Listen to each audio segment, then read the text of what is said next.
What brings the worst out in people? I always like the HALT rule. If you're feeling hungry, angry, late or tired, then it's likely things you say or do will come off worse than you intend. Some good answers here, to which I'll add, giving things away for free. I've had the surreal experience of working at a Long Island tennis tournament attended by generally very wealthy people. They arrived in top-end luxury cars or limos, wearing designer clothes, and watches worth more than my car. I was tasked with opening a case of some sort of little branded tchotchke, like cheap pens, keychains, etc., and handing them out to the attendees as they walked the sponsor areas. People went berserk, shoving each other, lunging across the table. Thank cripes there was a table, to grab stuff from my hand, missing key tennis matches to lurk by our tent, awaiting the next crap dispersal. Wow. I've seen this type of thing happen many other times too, with people going to great lengths just to get some pittance of which they have no need. Traffic. Weddings. My father is a minister. He says he would rather help with a funeral over a wedding any day. Weddings leave people with a sense of extreme desperation to achieve perfection. Divorce proceedings. Especially with kids involved. It can turn a couple of average people into monsters. Inheritances. I've seen both my family and friends' families absolutely ripped apart after someone dies and another family member doesn't feel they've received their share, or that the will was unfair, or that property mysteriously goes missing before the estate is settled. Awful, awful stuff. I think the worst is my friend's dad and his sister haven't spoken for over 30 years due to a squabble over their mother's will. 30 years. The kicker is that they're both quite well off on their own. Friend's dad is a very, very successful trial lawyer and friend's aunt married a successful doctor. This wasn't money either of them ever actually needed, but they've not had a relationship for decades because of it. Frown. The word free in a retail or restaurant type of setting. People will trample one another, take all of the items so there aren't any for others, gorge themselves, try to sneak food out with them. It's disgusting. Hunger can make people do things they never thought they were capable of doing. It can drive your mind out of control. When you were told to wait 20 minutes and it's now been 21 minutes and you are still waiting. Stress. Most of us are capable of being decent human beings who make a positive contribution to society. You add stress into the mix and people start to crack. Financial stress, relationship stress, work stress, it doesn't matter. When our focus is pulled into simply surviving and staying afloat, our ability to empathize or provide support to others greatly diminishes. I think this is tied in with the low morale we are all experiencing right now. We're all unbelievably stressed. I've seen some of the nicest people completely snap and act shockingly because they just can't take the pressure anymore. When a loved one dies, people get really, really weird in a bad way about money and stuff. I know a bunch of people who had relatives who flat out stole money and valuables after the death of a family member. It's crazy. My own family has a permanent rift because when my grandmother died, 2 of the 5 siblings cleaned out her accounts. Unprocessed trauma from childhood. As someone that is struggling with mental health, I'm only now beginning to understand why I do a lot of what I do. When our needs for love and acceptance aren't met, we seek out soothing behaviors that numb the pain. It's really easy to end up in midlife with no real idea what it means to be happy and feeling no connection to others. As you begin to work on your issues, you find that the soothing behaviors are no longer as soothing because you know why you're doing it. So, you're stuck with the emptiness that you've always felt and no way to get out of the feeling. Scarcity. Funerals. All the heightened emotions make people irrational. Any buried family drama comes out at the worst possible time. I've been caught in the middle of it before. I didn't even know the deceased. I was there supporting my friend who had lost her mother. Someone decided this was the time to air a 20-year-old grudge as my friend walked by. My friend was so caught off guard by the accusations she was speechless. I told this crazy lady this wasn't the time or the place for this conversation. So she turned on me. Next thing I knew, some other family member was violently yanking her out of the room. I guess it could have been worse, but why did you have to make a scene at a funeral? Travel. To know what a person is really like, go traveling with them. Desperation. Jealousy, not just for success. I've seen many relationships crumble because someone was happier than the other. Black Friday. Traffic. The after-work rush home is the worst. Everyone is tired, has generally had a bad day, and will do anything just to get home and relax. I-4 in Tampa is basically Mad Max Fury Road but with regular cars. Power. Anonymity. Putting a mask on, being on the internet, or otherwise concealing one's identity. People do some very fucked up things when they know they won't be held accountable. Ego. Not being accepted by other people. Social contact and validation is no different from food or water. Yes, people can starve on validation too. That's why simple things like greeting strangers in the street, or always saying thank you, are so critically important. League of Legends. People get real stupid when it comes to their kids.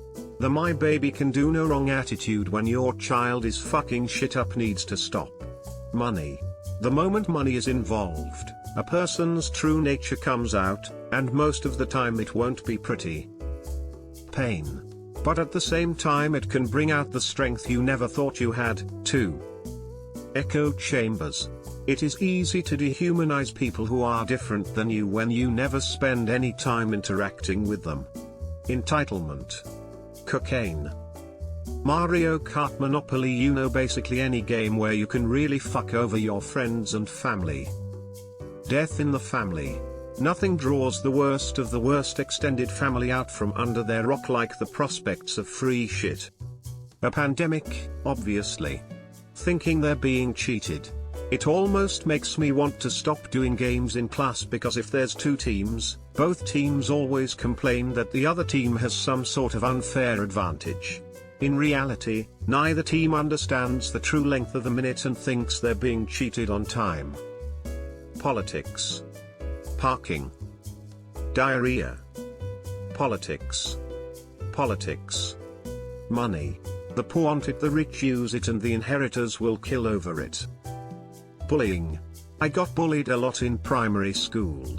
As soon as I got rid of my bullies in secondary school, I started bullying other people in my new school. I regret it, I was such a dick then. Custody battles. Holy fuck. Alcohol. If alcohol were discovered tomorrow, it would be illegal. Money. I know lovely people that when you get money involved they turn into greedy assholes. I'm selling my company for a few mil as sole owner and decided to give each employee a massive piece of it because they deserved it in my mind, some up to 35%. I thought it was generous. Then the ones that got the most are the most asshole about it, claiming it's not enough compared with what they do for me, or demanding that I pay for stuff out of pocket for the deal to go through, so the percentage means more money. I was like, WTF. I don't give a shit about money, as can plainly be seen. It came naturally from good and hard work. But these people, it's all they care about. They are wonderful people otherwise. You winning the lottery. Your family will turn into super leeches. Fear. Every single answer so far ultimately ties back to fear. Fear of losing money. Fear of losing power. Fear of losing livelihood. Fear of sickness or death. Fear of failure. Fear of missing out. Fear, in any form, with any motivation, turns people into blind, panicky, stupid, vicious animals. And then there are those who benefit or profit by stoking fear in people. They, obviously, are worse than animals, but are likewise motivated by those same fears above, creating a vicious fear circle. Former legal assistant here, I'm telling you, you don't ever see the worst in someone until you're in the middle of a nasty divorce fighting for custody of your children. It's horrendous how evil some people can be to someone they once loved. Being challenged or ganged up on. My mother will freak out whenever she feels like either of these happening to her, and she starts screaming. At those points, it's pretty much best to walk away and ignore her. Though she likes to say I'm running away from her. I'm sorry, I didn't realize that I needed to interact with your tantrum. This is a strange one, but I'm saying horses, at least in the dressage world. I dated, and was married to a state champion dressage rider for about 5 years total, so I got a pretty close look into that world. Those people are not only just straight up weird, but they are conniving backstabbers as well. Also, when you add in the shitty air people have when they are just a little rich, it makes for some awful personalities all around. The riders aren't so much that way, but the owners and trainers definitely are. The riders are more just plain weird. Power can. Some people handle it great and are good leaders. Other people mistake passing off their responsibilities while sitting on their ass for delegating. Social media, it's not even close. Reddit. Greed. Not to be generic, but money. More specifically in my case, a well-paying job. I've seen some of my friends go from being cool, humble people with okay paying jobs to being complete snobs about money as soon as they got a well-paying one. As soon as they started making more money than most of their friends, they would rub it in our faces, or compare incomes, claiming we need to step it up, and that it's our fault we're poor. Probably Reddit. Fame, obviously this doesn't happen to everyone. Sometimes people are so used to be given attention or free stuff for their status that they become hostile when they don't get it. Chemical/alcohol addiction and impairment. Physical pain. When a person is in pain, it's all they can think about. They're not the same person they usually are, and they can do and say things that are totally unlike them, because all they're thinking about is how much they hurt. Organized religion. Specifically Christianity. I'm a Christian, and I think religion and personal faith is fine, but when you start having multi-million-dollar church buildings and preachers with million-dollar private jets, something's gone wrong. Slow internet. Politics. Especially in an anonymous forum. Anything competitive. I've seen some of the nicest people you'd ever meet, at each other's throats at the first sign of competition. War. Depression. Sometimes depression doesn't express itself only as sadness. Sometimes it expresses itself as a really loathsome form of selfishness and desperation, and you will do almost anything to try and feel right again, and you don't care as much as you should who you step on to feel that way. I'm someone who treated many great people very, very poorly while I was in some of the darker parts of my life. It certainly doesn't excuse my behavior, but it has helped me to come to grips with it a bit, to stop punishing myself, and to help me understand the responsibility I have in dealing with my mental health. Other people.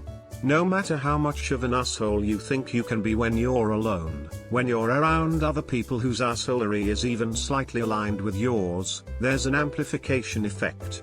You start off just asking questions on internet message boards, and a year later you're snapping selfies while you try and storm the Capitol. A really good book for this kind of thing is Night. It's a true story about a boy who survived the Holocaust, and it describes how humans were acting like animals over the smallest slice of bread and other thing. Facebook. Sleep deprivation. High expectations. Think bridezillas and families in Disney World. If everything doesn't go perfectly, people with very high expectations for something get very upset very quickly. Tribal politics. Large sums of money. Power. A sense of untouchability. Meth. Lack of perceived consequence.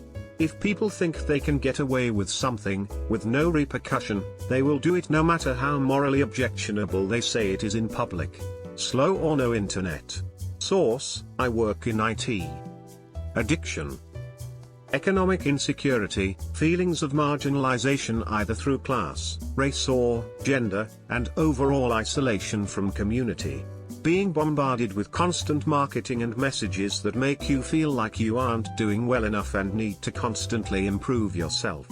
Being manipulated by social media and marketing that uses your data to find what might you tick and buy that extra thing you definitely need. Lack of freedom to pursue your interests because you are just trying to survive, and the risk of losing your job causes too much anxiety because you know there is no system in place to help. Life is a struggle, and to get through the challenges you either need the support of your community and relationships, or you end up relying on the exploitation and dehumanization of others to keep your head above water. Slow internet. Jealousy and envy. About to call a friend whom I've learned is extremely judgmental about anything she doesn't agree with. These things all tend to lead back to her perception that people have it better than her. My daughter turned 16. We are getting her a car for her birthday. Nothing fancy, priority on safety features and reliability so it will last her through college. I've known this friend is very judgmental of kids getting cars for their birthday but hoped she had kept this between adults. Her job has her interacting with many kids of her friends. Last night my daughter went to the class this person teaches excited to share the news with her friends. Instead my friend quizzed her on whether the car was going to be new or used, if she got anything else for her birthday, said she should have asked for a new car for every day of the week, and on and on. No congratulations, no how exciting, just toe and the inquisition. So now I have a call to make. I'm a big believer in telling people when you are upset. Can't expect/hope for change if people don't know you're bothered. Rounding back. Jealousy and envy are ugly beasts. Money. Money, power, desperation, spite, and in many cases, religion, when used as an excuse for many horrible things. Friends or family who consistently tell their loved ones what they want to hear, instead of what they need to hear. Who, in order to avoid confrontation, or out of a lack of concern for consequences which may not affect them directly, fail to acknowledge or attempt to curb poor behavior. It's common to hear that a good friend will always have my back. However, I believe that the best of friends are those who have genuine concern for your well-being, and mental/moral health. Those who are willing to have the hard conversations with you, and inform you when you are about to act the fool. Well, after last year. Politics. Driving a car. When you don't agree with their views on something. Telling adults you have a problem with something they have never felt with before. They can get really nervous and angry. Death. I worked in the cemetery business for a while and I noticed people who are coping with grief show you who they are. Sometimes they're kind and soft, not wanting to spread their pain, and those people melt my heart. Other times people get greedy, wanting this or that from the deceased and making a big stink if they don't get it. Some people are so concerned with appearances they get in arguments with other family, that's splitting costs, about a $15,000 vault versus $1,200 because we can't be seen burying mama in that. I've seen so many people, including family, get so wrapped up in their own grief that they think it supersedes everyone else's feelings. Even to the other people that are grieving. Making absurd requests like asking someone to organize a funeral but not come to it because seeing you is just too hard right now. Things like that. I feel like if you want to see who someone really is, you need to see them organize a funeral. Jealousy. Could be about friends, significant others, or something someone owns that you don't have, but man. Every time it comes up and you recognize it, you just feel horrible. Personal insecurities and the need for validation. This is what fuels a lot of tribalism and bigotry in humanity. Politics. Politics. Politics. Total American bias, to be clear, but it is ripping families apart. The past 4 years have been brutal. It would seem some 40% of American voters have replaced their personality with politics. Inheritance. Politics. Politics. Politics. Politics? Social media just went through the top 20 and didn't see it. Not surprised, definitely horrified. Disappointment and betrayal can be really nasty. They took me to extreme limits. Fast success. I'm on day 3 of no sleep due to a 12-month-old baby that keeps waking up every hour, and didn't do his afternoon nap today. My husband is avoiding eye contact, and even the dogs are staying away. Social media. A family member who died and has any form of money to be paid out. When I worked in benefits I dealt with genuinely horrible people. One lady called to report her father's passing and she literally said, "Whatever, when do we get money?" after I expressed my condolences. It's just kind of disgusting. Board games. We had a game of Secret Hitler get so bad once, we are still calling my buddy Steve fascist to this day. Monopoly is another destroyer of families. Politics. I'm sure this was already mentioned, but politics. When someone dies and their will is read, some people think they have a right to the deceased person's belongings.